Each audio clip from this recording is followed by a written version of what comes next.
মা মানে এক ঝুড়ি ভালোবাসা।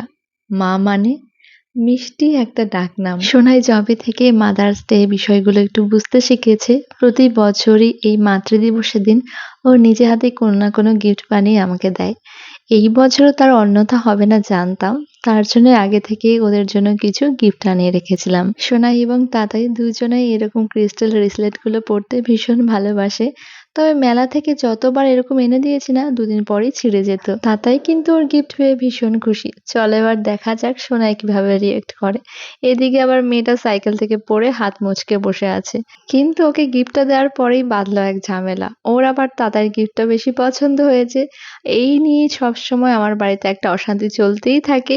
এর গিফট ওর পছন্দ হয়, ওরটা তার পছন্দ হয়। সব শেষে আমার মা জননীর গিফটের পালা। মাকে এই বছরের মাতৃদিবসে দিয়েছিলাম একটা কিরিং। ওনার আলমারির চাবিতে সবসময় সুতো ঝোলানো থাকে, তার জন্য এবার কিরিংই দিয়েছিলাম। আর আজকে সমস্ত কটা গিফট আমি সুমিস বুটিক থেকে নিয়েছিলাম।